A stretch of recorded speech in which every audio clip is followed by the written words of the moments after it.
She leaned against the doorway with her overnight bag already zipped. I'm going to stay at Kelly's tonight. Girl talk.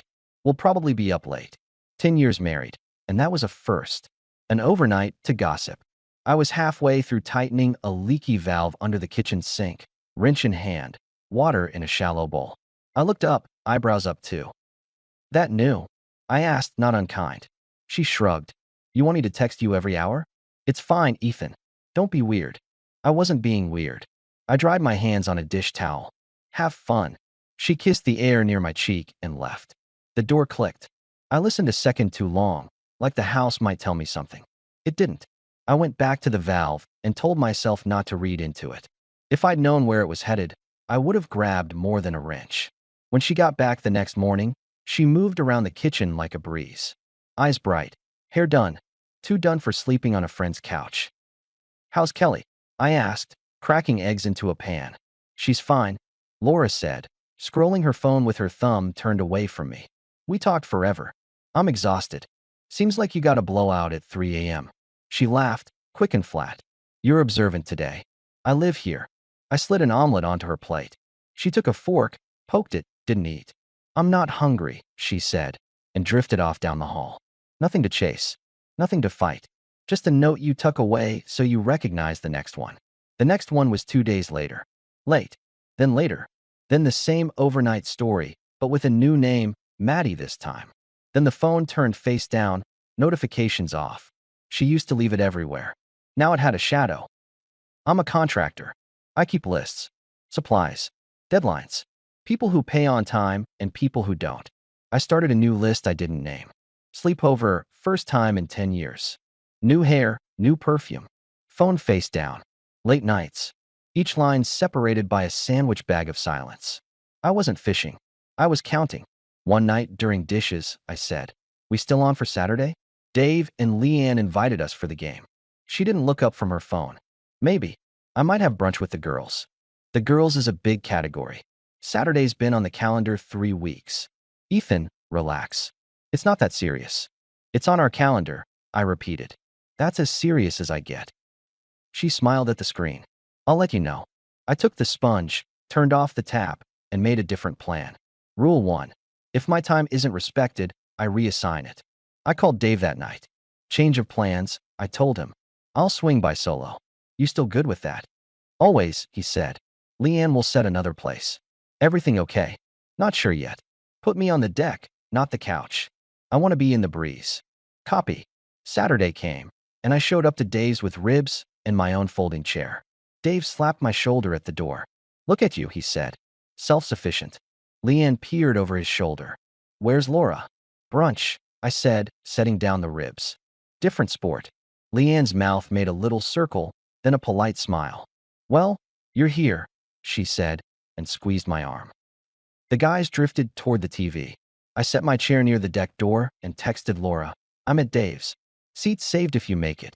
She replied 2 hours later. Busy. Have fun. A minute later, a photo landed. Champagne flutes, a plate of something with berries, and 3 hands visible. None of them hers. The caption said brunch. The timestamp said 5:12 p.m. At halftime, Leanne leaned on the back of my chair.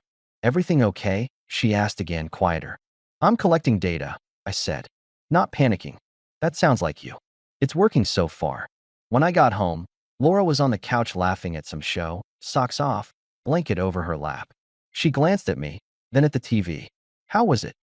Good ribs, I told her, heading to the kitchen. Leanne says hi. She always does. Laura lifted her phone and checked something, then set it face down again. You know that. Growing up, brunch was something we did on Sundays after church, I said, running the sink. Not something that runs past 5. But I'm learning new definitions every day. Cute, she said. Do you want a medal for that joke? I want honesty, I said, and dried my hands. If you want to be out, be out. Just don't sell it like you're in. I don't have to check in with you every minute, she replied.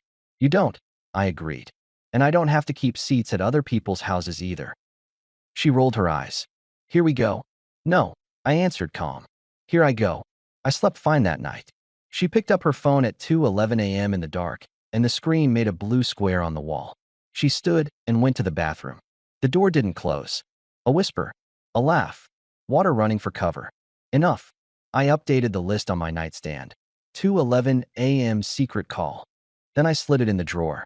Rule 2. Separate budget, separate calendar, separate space. Grown-up moves, no noise. We usually combined everything in one joint account. Paid the mortgage, food, her yoga classes, my shop supplies. Monday morning, I opened a new personal account at the credit union near my job site. I redirected my business deposits there. I adjusted auto-pays so the mortgage still cleared from the joint. I left plenty so she didn't smell smoke. If she was building a second life, I could at least stop financing it beyond the walls of the house I worked to keep upright. That evening, when she came into the kitchen, she poked the mail stack and asked, "Any packages for me?" "Just flyers." She lifted one up. "Spa opening. Maybe I'll try it." "Your call." I put away a pan and walked past her. The less I explained, the more space I had. She watched me like I was moving furniture inside my head. "You're quiet lately," she said. "Just not repeating myself." I answered, and that was the end of it. 3 days later, we were at a backyard birthday for our neighbor's kid, a bouncy house, a Costco cake, lemonade. The usual suburban peace treaty. Laura floated in and out of clusters of parents, laughing big, hand on someone's shoulder, then someone else's. I grilled hot dogs with Dave and watched her without really watching. She stepped over to where the dad stood and jabbed a joke in my direction. "Ethan's about as spontaneous as a tax form," she said, sipping lemonade. People laughed in that polite way when they're not sure if it's okay. I didn't meet her joke with a smile. I set a spatula down and turned slightly. "Two things," I said, voice steady for the group as much as for her. 1. I don't take shots in public, even cute ones. 2. I'm not your comedy set. Her smile twitched. "Relax, it's a joke." Then write new material. I looked at Dave. "You need another bag of ice?" "I'll grab it." Dave lifted his hands. "We're good. Then I'll head out." I wiped my hands, handed the spatula back, and to Laura, I added, "I'm leaving the party. You're a big girl. You don't need a ride. See you at home." I didn't make a scene. I made a choice. People watched me go like I'd left mid-anthem. That was fine. I wanted the line drawn where everyone could see it, including me. At home, I pulled our wall calendar down. We had stickers on it like parents of toddlers, dentist appointments, her book club, my bids due. I erased our couple's dinner next week with new clients I'd been dragging her to. I texted the couple. "Change of plan. I'll meet you at the job site instead. Keep it professional." They liked that. Laura came in later, sour. "Why did Dave text me? Everything cool?" "Ask him," I said, filling a glass of water. "You embarrassed me." I declined being a prop. There's a difference. Don't be dramatic. "Me?" I left quietly. "You performed." She swiped a dish towel off the counter, then tossed it back. "You're overreacting." "No," I said. "I'm calibrating." That was when she tried her first pivot. The next morning, a box of my favorite donuts appeared on the counter. The coffee machine was already warm. She came up behind me with a soft, "Hey." That landed like a tourniquet. "I thought we could have breakfast together," she said. "I was out of line yesterday." I looked at the donuts. "Wow, glazed diplomacy." She smirked. "It's called trying." "Trying what?" I wiped the counter. "Fixing the window dressing or the window?" She stepped closer. "I miss us, Ethan." "You miss being comfortable." I corrected, not unkind. I poured coffee into a travel mug. "We'll eat when we're speaking the same language." "You're being cold." "I'm being clear." I left without a kiss. At work, my foreman, Carl, watched me measure a set of cabinets twice when I usually measured once. "You're off," he said. "You never measure twice." "Don't turn that into a slogan," I replied. He grunted. "I'm not a slogan guy." I took lunch alone in the truck and made another list. Public joke boundary.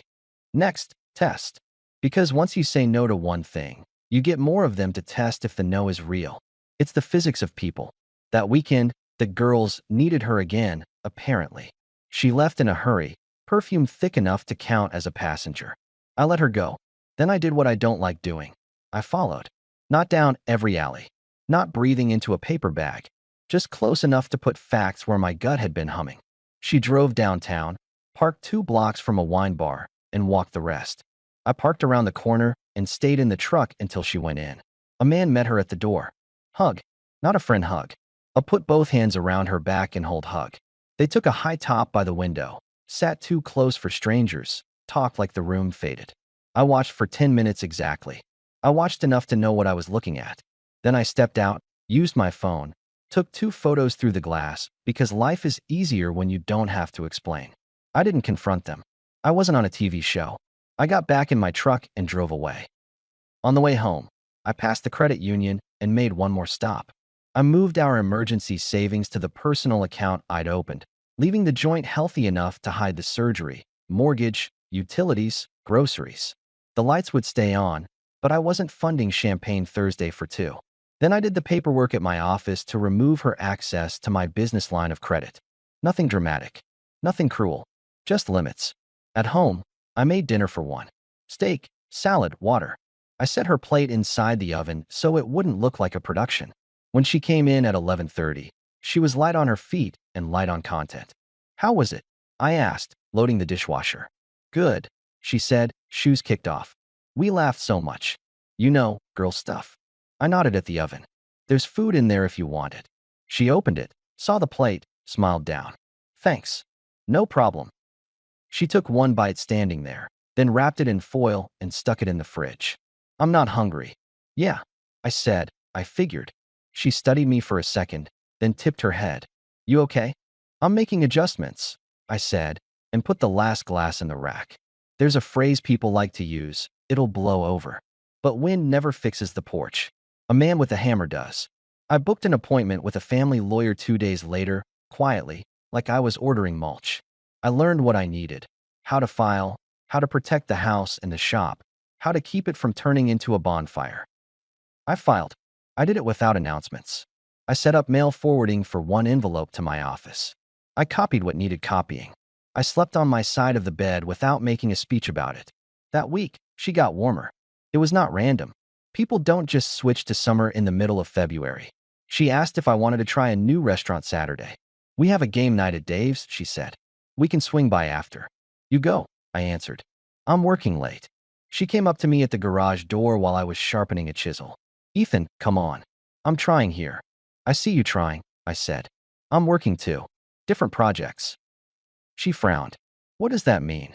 It means my time is not on call anymore. She nodded slowly. Calculating. Okay, what if we do Sunday brunch?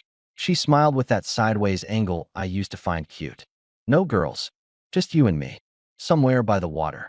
Well, I deadpanned. I love water. It's wet and everything. She laughed and hit my arm lightly. You're impossible. I'm consistent. Sunday morning, she made pancakes from scratch. That was new. She placed a plate in front of me, slid into the chair across from mine, and studied my face like she was reading the weather. You look tired, she said. Not tired, I replied. Resolved. You're scaring me a little, she tried. I'm past trying to scare you. She set her fork down. Can we stop being like this? I miss you. You miss winning, I said. There's a difference. She leaned back, disappointed I hadn't swallowed her second soft landing any better than the first. That afternoon, she put on jeans and a sweater and announced she had to get groceries. It was 3 p.m. on a Sunday. Sure. I didn't follow. I straightened the garage, labeled bins, and thought about what a man keeps when he stops trying to hold something that's walking away. Tuesday night was the pivot point. She didn't go anywhere. She moved around the living room like she was looking for something she'd lost. She sat on the arm of the couch, then on the rug, then on the couch again. I was at the table going through estimates. The house was quiet except for the little buzz of the fridge and her restless feet. She stood behind my chair and wrapped her arms around my shoulders. No show, no audience, just her and me and the weight of what I knew. Why won't you even look at me? She asked. What is this now? I didn't turn. I took out my phone and tapped a thumbnail. I held it up. Her face met her face in the reflection.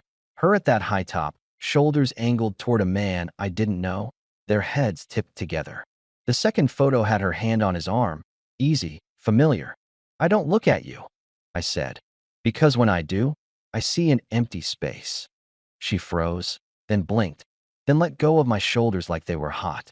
What is this? She whispered. Who? How? Laura. I said as plain as a grocery list. That's not what you think, she blurted, voice climbing. He's an old friend. It looks like a piece of truth without the paragraph you want me to read. I finished for her. Save it. You're twisting it, she insisted, a hand to her chest like she had to anchor herself. It was innocent. Just catching up. At a wine bar, I said. At night. With your phone face down in my house. With overnights at Kelly's and Maddie's, and your calendar floating over water.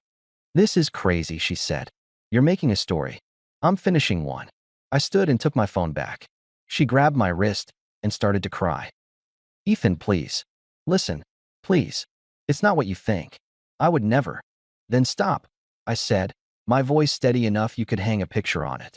Stop talking to me like I'm slow. She clung. Don't walk away. I pulled my hand free and headed to the bedroom. She followed, trying to take the space back with noise. Let me explain, she begged at the door. You've had 10 days, I said without raising my voice. You spent them elsewhere. She stood there barefoot in the hallway while I closed the door. I lay down and closed my eyes. I didn't hate her. I hated the way I'd let my own rules slide. That was over. Morning came clean. She was in the kitchen early, makeup light, like a softer version of herself might sell better. Bacon. Eggs.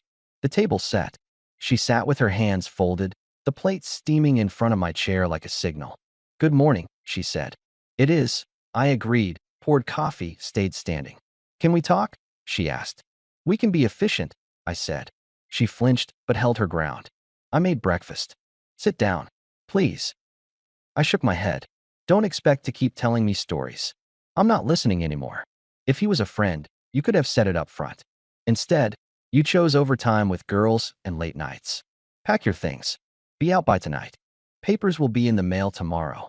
She covered her mouth and then dropped her hand, tears coming whether she approved or not. You're ending our marriage over a picture, she said, trying one last pivot to make it about my vision, not her actions. I'm ending it over patterns, I said. The picture just puts it on paper. Please, she whispered, pushing the plate toward me like it was a bribe. Just hear me out. I heard you. You said brunch. Your actions said something else. I took my keys from the bowl by the door. I'm going to work. Can we at least? No, I cut in. Boundary. Respect it. I left.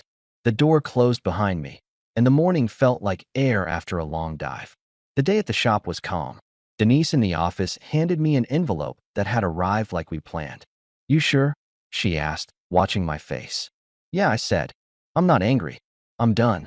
She nodded once. That's different. At lunch, I moved the last of what needed moving.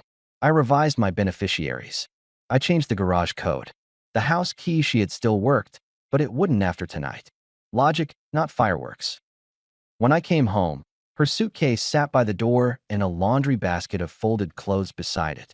She'd taken the framed photos from our bedroom and stacked them face down on the dining table like she couldn't stand to look at them even on paper. She stood in the living room with her arms crossed, chin high, the tears gone, that old steel back in her posture. This is crazy, she said. You're throwing away a decade because you want to be right.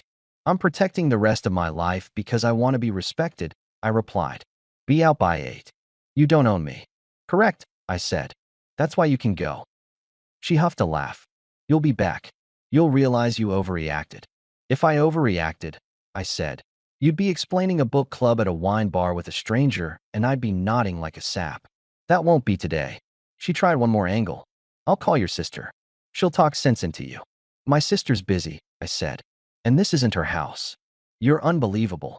I'm consistent, I repeated, and headed to the garage. At 7:58, I walked back into a quieter house. The suitcase and basket were gone. So was she. The plate from the morning sat in the sink untouched. I threw it out. We don't keep food that's gone bad. The papers arrived at her temporary place the next day. Denise confirmed delivery because I didn't want any. I didn't get it theater. Laura called twice. I didn't pick up. She texted a paragraph, then another. I read none. I already knew the script. I kept working. I moved into the guest room for a week while she sorted where she'd be. I canceled our streaming bundle and got the basic package. Not as petty punishment, as math. I wasn't paying for 2 remotes anymore. Dave came by with a case of sparkling water. He stood in my garage doorway, hands tucked in his hoodie. I heard, he said. You okay?